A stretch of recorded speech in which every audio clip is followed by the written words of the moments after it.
Good morning, students. Today we are going to see chapter 12, atoms lesson. The first question is, choose the correct alternative from the clues given at the end of each statement. First question A is, the size of the atom in Thomson's model is dash the atomic size in Rutherford's model. So, what will be the size of the atom in these two models, Thomson model and Rutherford model? Second question is, in the ground state of dash, electrons are in stable equilibrium, while in dash, electrons always experience a net force.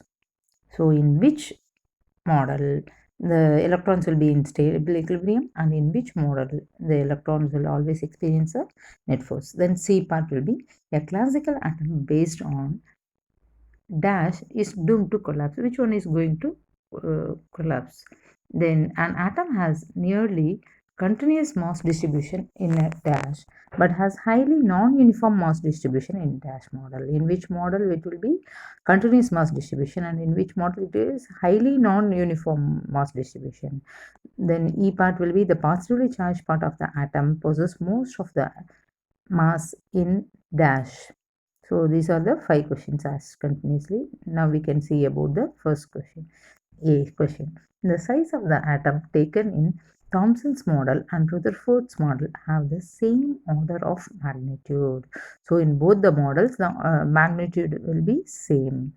Order of magnitude will be same. Okay, it's the size of the atoms taken in Thomson model and Rutherford model.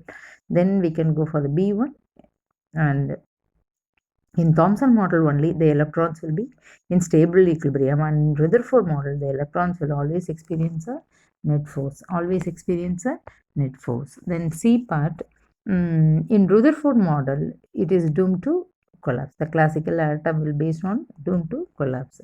And D question is, an atom has nearly continuous mass distribution in Thomson model, but has a highly non-uniform mass distribution in Rutherford model. Continuous mass distribution will be in Thomson model. Okay, then we can go for the E question. The positively charged part of the atom possesses most of the mass in both the models. In both the model, whether it is Thomson model or Rutherford model, the positively charged part of the atom possesses the most of the mass. The mass of the atom depends upon the positively charged part. Okay, that is the answer. Then we can go for question number 2. Here, suppose you are given a chance to repeat the alpha particle scattering experiment using a thin sheet of solid hydrogen in the place of gold foil. So, in the experiment, alpha particle scattering experiment, we are using a gold foil. We are using a gold foil. Here, now we are going to use a solid hydrogen, thin sheet of solid hydrogen. Okay, so hydrogen is is solid at a temperature below 14 Kelvin. So what results do you expect? Solution is, in the alpha particle scattering experiment, a thin sheet of hydrogen. So we are going to replace the sheet of hydrogen with that of we are going to replace the gold foil with that of hydrogen foil. Okay, so here the scattering angle would not be large. The scattering angle would not be large enough because the mass of the hydrogen is less. Mass of the hydrogen is less than the mass of the incident alpha particle. If we compare the mass of these two things, hydrogen atom, mass of hydrogen atom and mass of incident alpha particle, the mass of hydrogen is less, and so that because of that thing, the mass of scattering particle is more than the target nucleus. Mass of the scattering particle is more than the target nucleus. So as a result, the alpha particle would not bounce back if solid hydrogen is used in the alpha particle scattering experiment. We cannot determine the size of the hydrogen nucleus. This is about the second question. This is about second question, and then we can go for the third question. What is the shortest wavelength present in Paschen series of spectral lines? Which will be the shortest wavelength?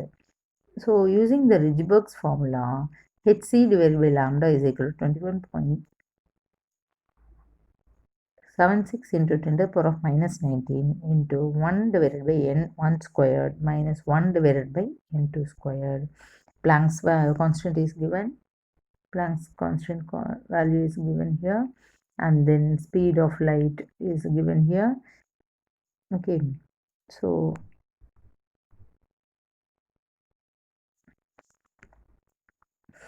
the shortest wavelength and the n1 and n2 value will be n1 is equal to 3. If it is a Gaussian series, then n1 will be equal to 3 and n2 is equal to infinity. So in the formula, hc divided by lambda is equal to 21.76 into 10 to the power of minus 19 into 1 by 3 squared minus 1 by infinity squared. Simplifying means simplifying and bring this lambda to this side. Bring this lambda to this side means we will get the answer as 818.9 nanometer. 81.89 nanometer. Then we can go for the fourth question. A difference of 2.3 electron volt separates two energy levels in an atom. So the difference between the two energy levels will be 2.3 electron volt. So what is the frequency of radiation emitted when the atom makes a transition from upper level to the lower level? When upper level to the lower level. So E is equal to 2.3 electron volt. So if we convert it into joule means multiply it with 1.6 into 10 to the power of minus 19. So that we will get the answer as 3.68 into 10 to the power of minus 19 joules. Theta be the frequency of radiation means emitted when the atom transits from upper level to the lower level. The atom is moving from upper level to the lower level. The formula will be E is equal to h nu. E is equal to h nu, where h is the Planck's constant. H is the Planck's constant. So we will have the formula. Bring this, keep this V here, bring this h to this side. Bring this h to this side. You will get it as E by h. V is equal to E by h. Okay. So nu will be, nu not B. Nu is equal to E is equal to h nu. So nu is equal to E by h. Substitute the value of E and h. Substitute the value of E and h. You will get the final answer as 5.55 into 10 to the power of 14 hertz. 10 to the power of 14 hertz. Hence the frequency of the radiation will be 5.6 into 10 to the power of 14. Then we can go for fifth sum.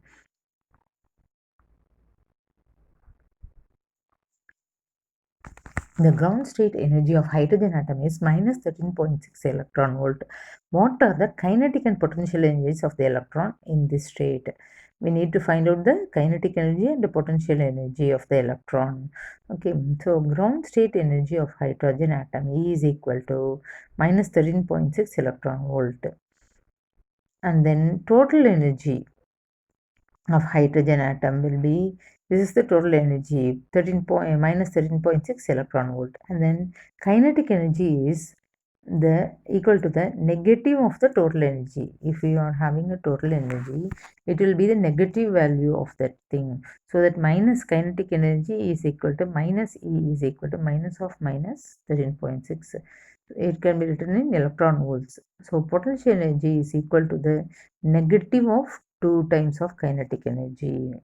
2 times of kinetic energy. So if you want to find out the potential energy means it will be minus 2 times of the total energy. Minus 2 times means minus 2 into 13.6 will gives you minus 27.2 electron volts. 27.2 electron volts. This is about the fifth sum. Then we can go for the sixth sum. A hydrogen atom initially in the ground level absorbs a photon which excites it to the n is equal to 4 level. It is going to want to n is equal to 4 level. Determine the wavelength and frequency of the photon. Determine the wavelength and frequency of the photon. So ground level means n1 is equal to 1 and energy will be E1. So E1 is equal to minus 13.6 divided by n1 squared electron volt. If you simplify means you will get the answer as minus 13.6 electron volts. We can keep it as such for calculation. Okay. Then if the atom is excited to a higher level, N2 is equal to 4. N2 is equal to 4. Then the formula will be E2 is equal to minus 13.6 divided by N2 squared in electron volt. So you will get the answer as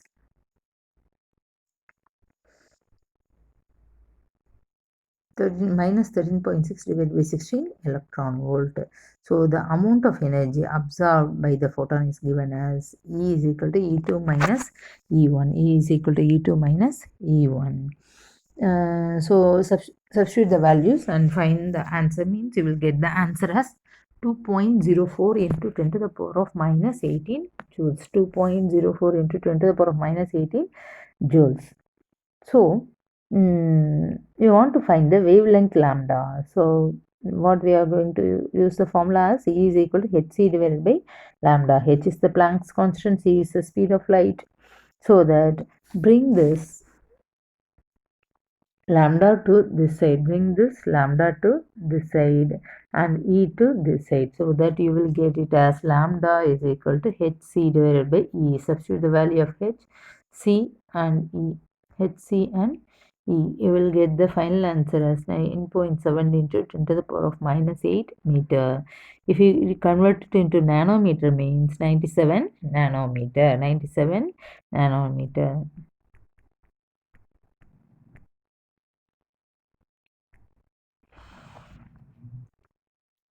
So now we need to find out the wavelength. We have find out. We need to find the frequency of the photon. So nu is equal to c divided by lambda. C divided by lambda. C value 3 into 10 to the power of 8 and the lambda value will be 9.7 into 10 to the power of minus 8. So the wavelength of the photon and the frequency of the photon is also given. Find out. Then question number 7. Using the Bose model, calculate the speed of the electron in hydrogen atom in n is equal to 1, 2, 3 levels. Calculate the orbital period in each of these levels. First question, what is the first question as? Using the Bose model, calculate the speed of the electron. We have to find out the speed of the electron. The formula will be V1 is equal to E squared divided by N1 into 4 pi epsilon naught into h divided by 2 pi. 4 pi h epsilon naught into h divided by 2 pi. If you simplify these things, you will get the answer as E squared divided by 2 epsilon naught h, 2 epsilon naught h, because here this pi and this pi will get cancelled. This 4 and 2 will get cancelled, so that you will get it as 2 here. So n1 2 epsilon naught h, 2 epsilon naught h. Here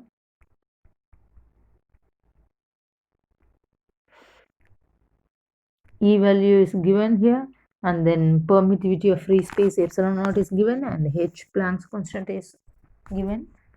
Now V1 is equal to 1.6. Substitute the values and we will get the answer as 2.18 into 10 to the power of 6 meter. 2.18 into 10 to the power of 6 meter. Now go for N2 is equal to 2. So that substitute the same formula. V2 is equal to E squared divided by N2 into 2 epsilon naught h, and you will get the final answer as 1.09 into 10 to the power of 6 meter per second. If N3 is equal to 3 means, we can have the relation for the corresponding orbital values will be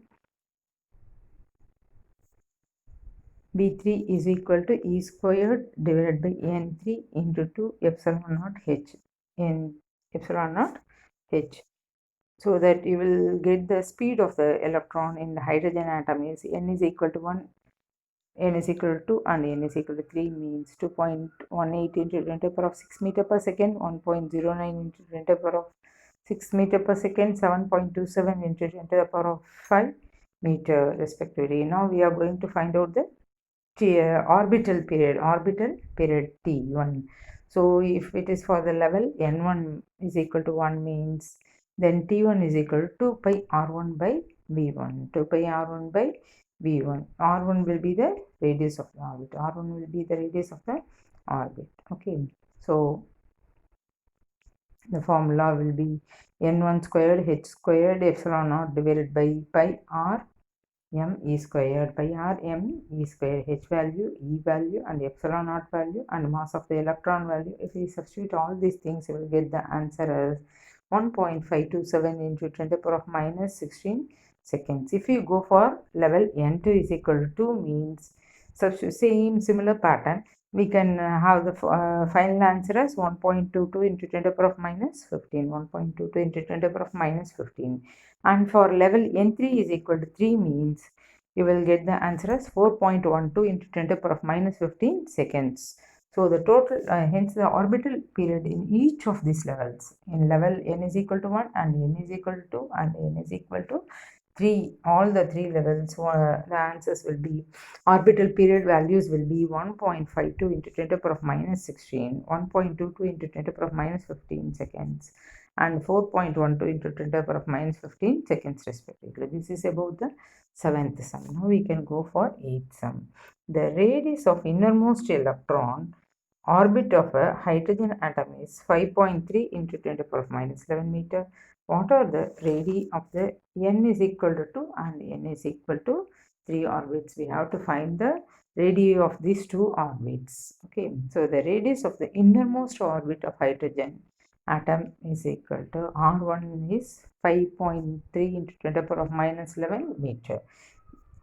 Then R to be the radius of the orbit, then n is equal to 2.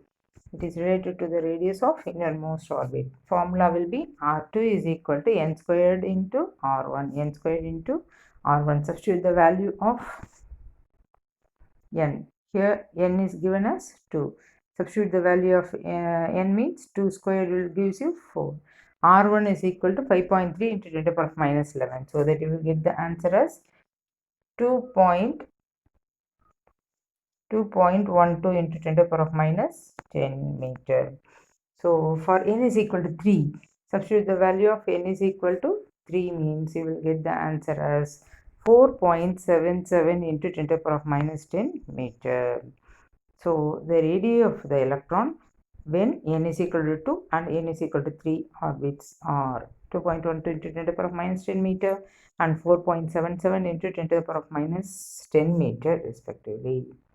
Okay, this is about problem number 8. Now we can go for problem number 9. And 12.5 electron volt electron beam is used to bombard a gaseous hydrogen at room temperature.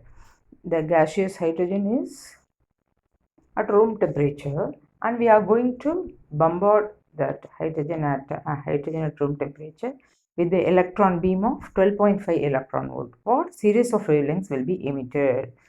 Which series of wavelengths will be emitted? We have to find it out.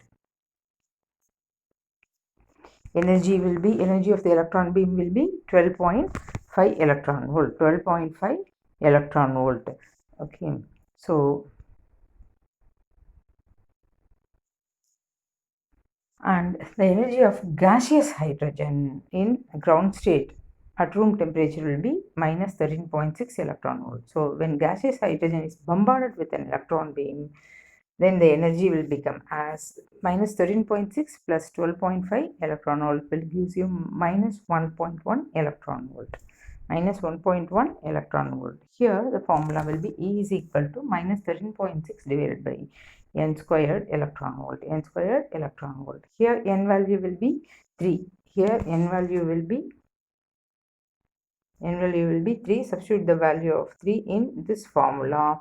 You will get the answer as E is equal to minus 13.6 divided by 9 is equal to minus 1.5 electron volt. Minus 1.5 electron volt.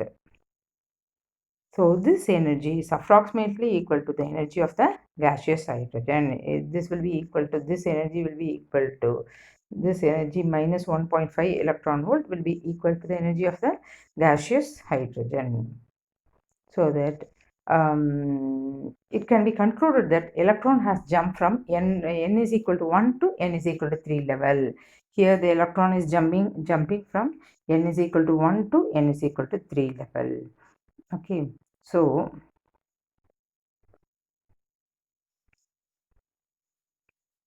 here during de-excitation, first step it is jumping from n is equal to 1 to n is equal to 3. Now during de-excitation means again it is going to excited, it is called as de-excitation, means the electrons can jump from n is equal to 3 to n is equal to 1. So which forms a line of the Lyman series of the hydrogen spectrum. So which spectrum is going to form? Lyman series of hydrogen spectrum have to be formed. So we have the relation, formula will be 1 by lambda is equal to Ry into 1 by 1 squared minus 1 by n squared. Rydberg constant value is given here, 1.097 into 10 to the power of 7 meter inverse, and lambda value, the lambda will be the wavelength of the radiation, and n is equal to 3. N is equal to 3. We can substitute in the formula 1 divided by lambda is equal to 1.097 into 10 to the power of 7 into 1 by 1 squared minus 1 by 3 squared. 1 by minus 1 by 3 squared. If you substitute these values and simplify, means you will get the answer as 102.55 nanometer. 102.55 nanometer. If n is equal to 3 means you will get the lambda as 102.55 nanometer. Here, if the transition takes place from n is equal to 3 to n is equal to 2, so it is going to move from n is equal to 3 level to n is equal to 2. Again from n is equal to 2 to n is equal to 1. Next step will be, so the wavelength of the radiation emitted in the transition is given by 1 by lambda is equal to 1.097 into 10 to the power of 7 minus 1 by 3, 1 by 2 squared minus 1 by 3 squared. 1 by 2 squared minus 1 by 3 squared. You will get, simplify, you will get the answer as 656.33 nanometer. 656.33 nanometer. Okay.